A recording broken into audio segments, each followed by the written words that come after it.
In the Left 4 Dead universe, the connections between the Left 4 Dead 2 campaigns are clear, with each map seamlessly leading into the next.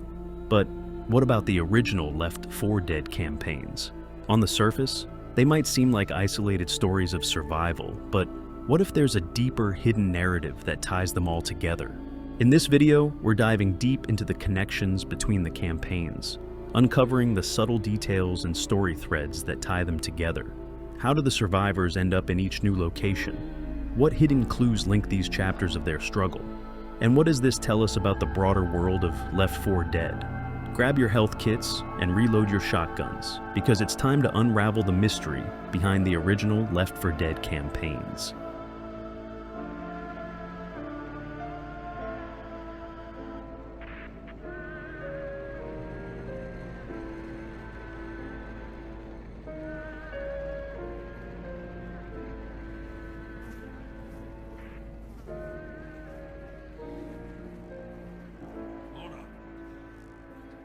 The game throws us right into the action, 2 weeks after the first infection, with 4 survivors, Bill, Zoe, Luis, and Francis, already working together as a team. But how do they even know each other? They're changing. God damn it, Bill! Oh, it stinks! While Left 4 Dead doesn't explicitly detail their backstory in the game itself, we can infer a few things. These 4 survivors are thrown together by the chaotic outbreak, likely meeting during the initial wave of infections. Each comes from different walks of life, but their shared will to survive quickly bonds them as a team.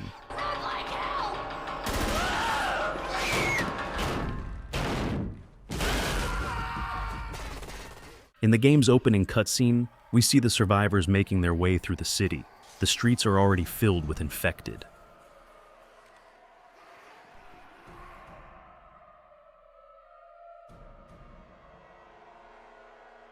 As they move through the city fighting the infected, they encounter a tank. This huge and powerful infected is extremely dangerous, so the survivors decide to escape. Run or shoot. Run or shoot! Whoa!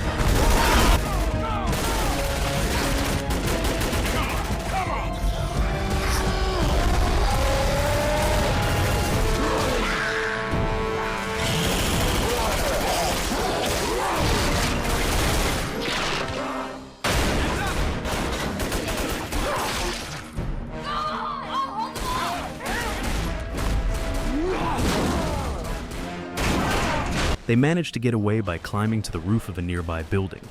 This is where the No Mercy campaign begins, with the survivors preparing to face whatever comes next.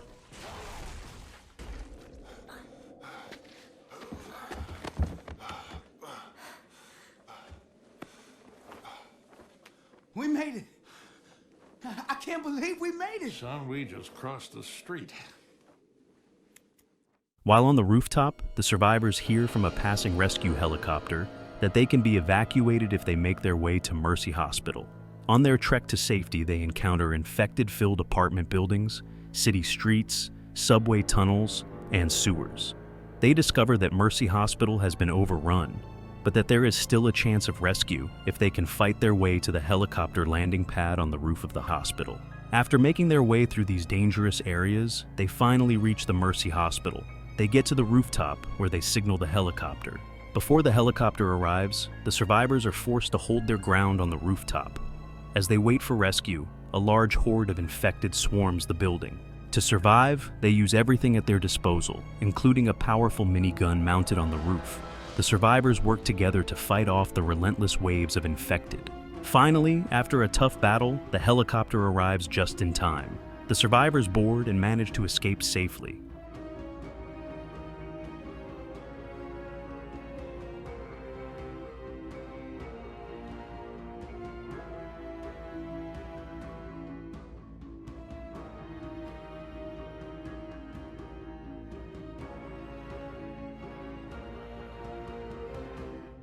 As the survivors are being evacuated, they notice something is wrong.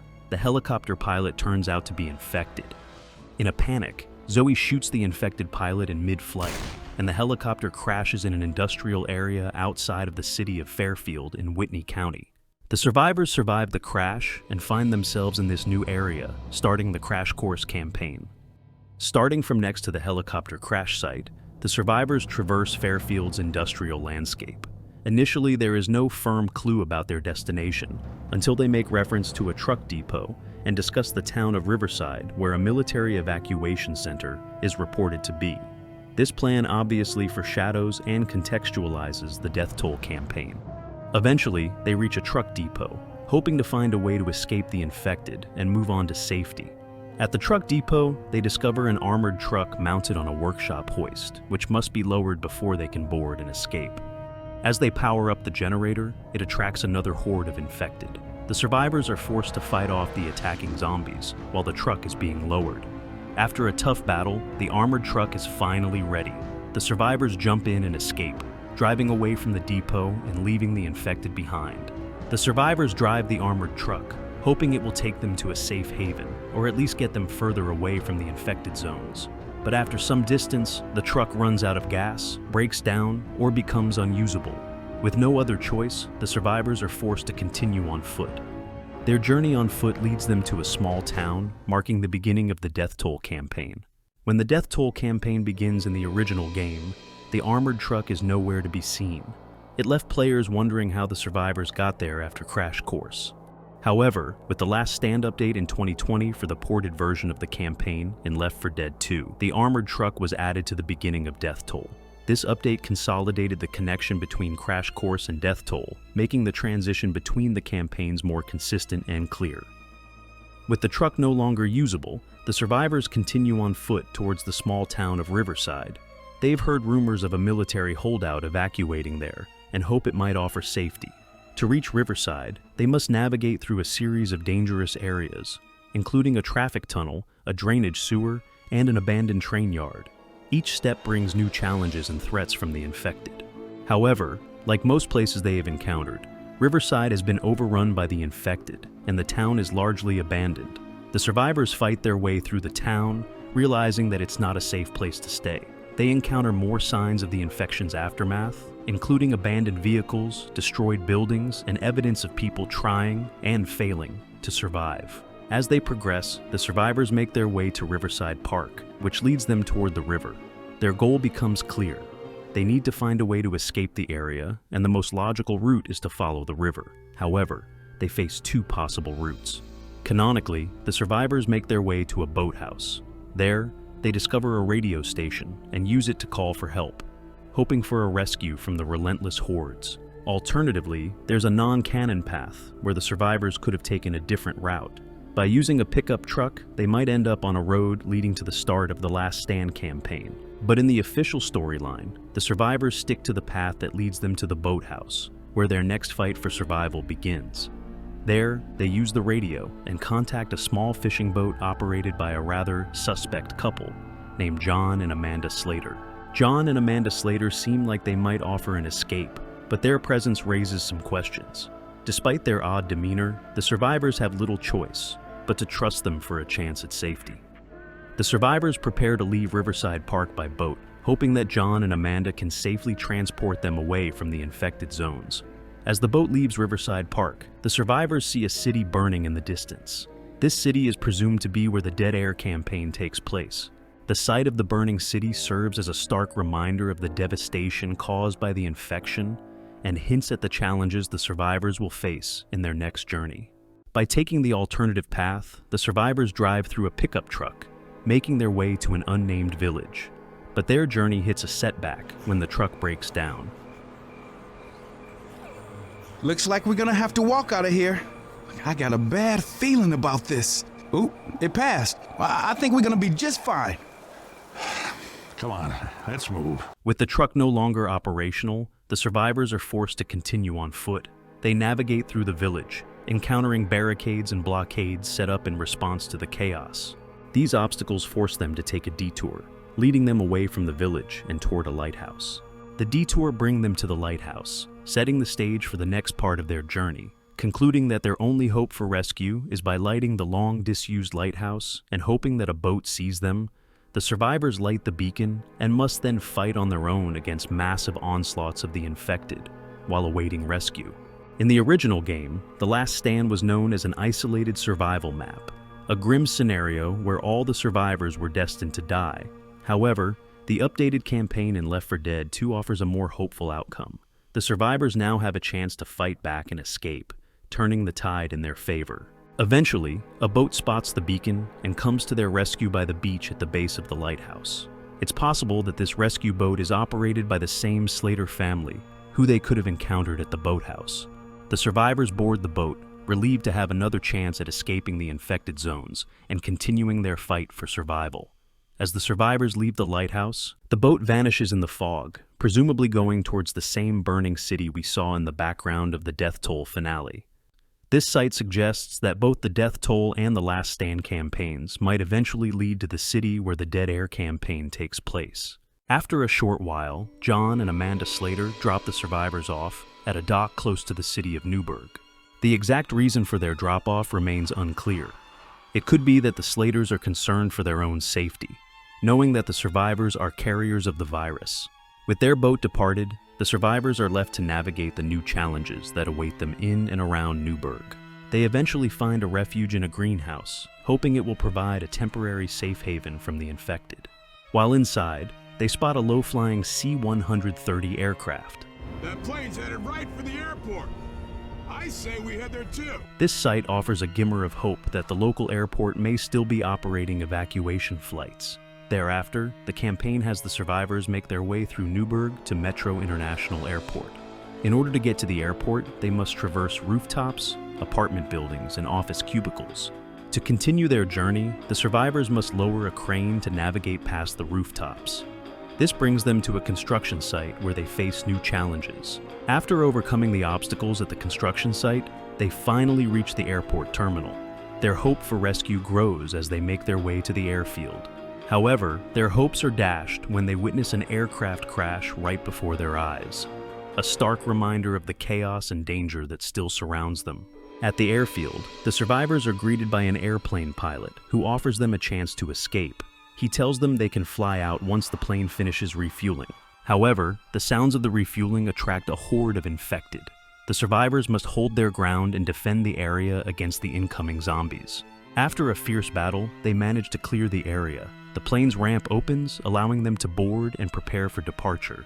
With the city of Newburgh burning in the distance, the survivors finally take off, leaving behind the chaos and heading towards their next uncertain destination.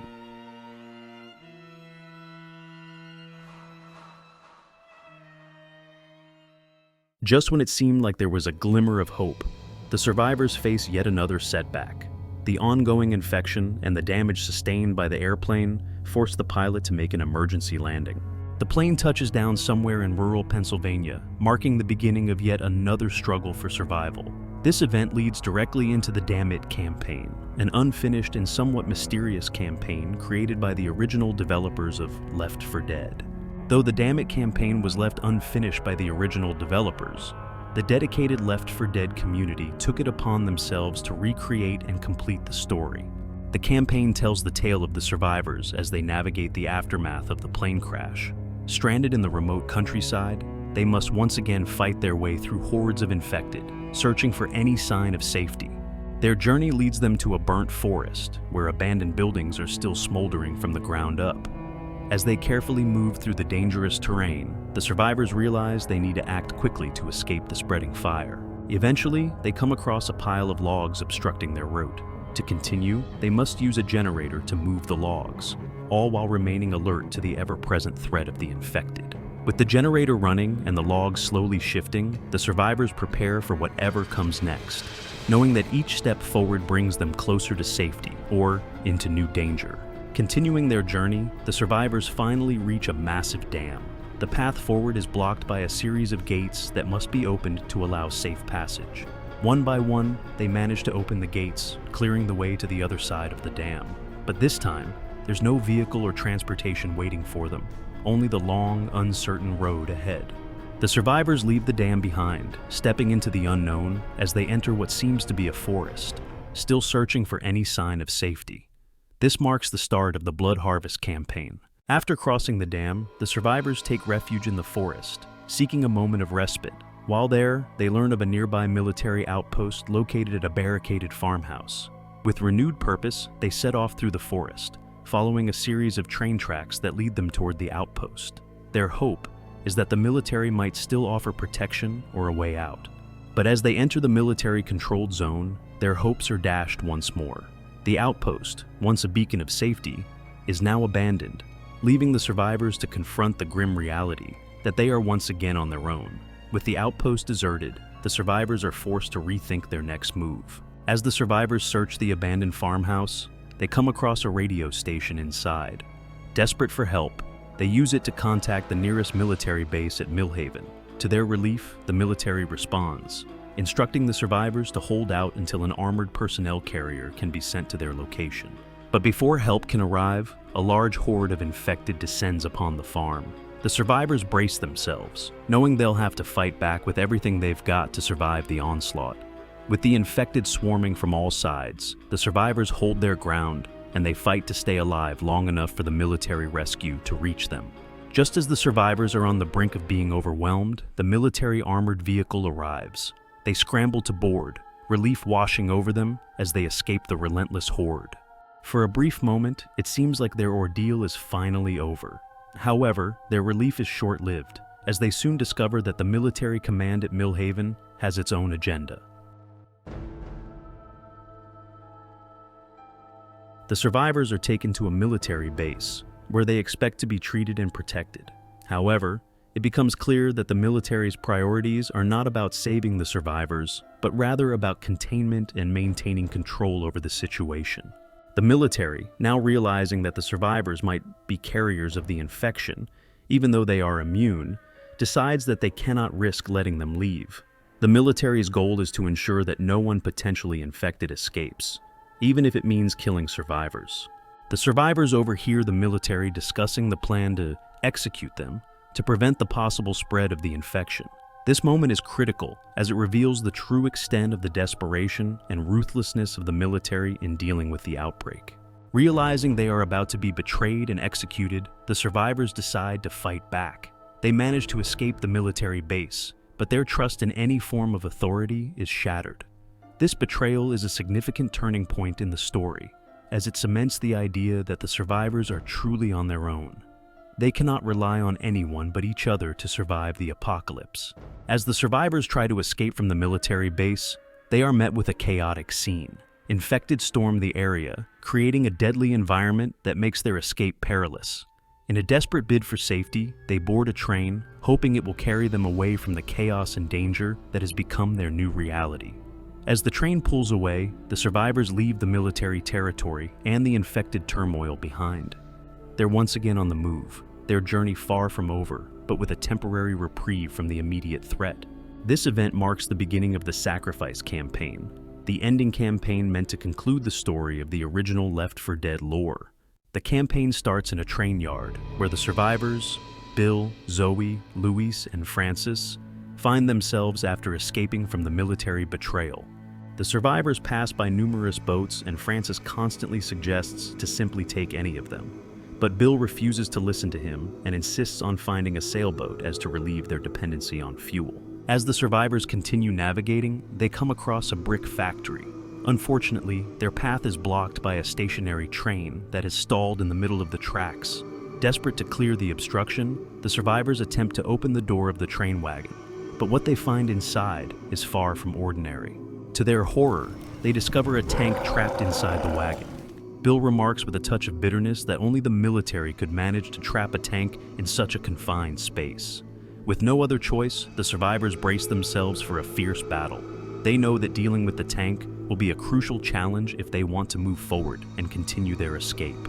Later on, the survivors arrive at a shipyard where a large bridge stands between them and their escape plan, a sailboat. To reach the sailboat, they need to lower the bridge. However, due to its condition, they must start 3 generators to complete the process.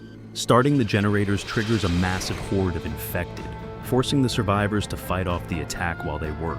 The survivors hold their ground and clear the horde, determined to keep the generators running. After the horde is dealt with, they climb onto the bridge, only to find it won't lower fully without manual intervention. Bill volunteers to stay behind and manually restart the generator to ensure the rest of the group can escape safely. He knows that this act of bravery will likely cost him his life. The remaining survivors make their way across the bridge, while Bill stays behind to fight off the infected. The battle is intense, as Bill faces relentless waves of zombies. Despite his best efforts, Bill is ultimately overwhelmed and sacrifices himself to ensure Zoe, Luis, and Francis are saved. This concludes the ending of the sacrifice campaign. After Bill's sacrifice, the remaining survivors hold their ground on the bridge, while Luis sustains a leg wound during the events at the military base. The series doesn't explicitly kill off the remaining original survivors, but leaves their ultimate fate ambiguous, aligning with the game's theme of survival and the unpredictable nature of the apocalypse.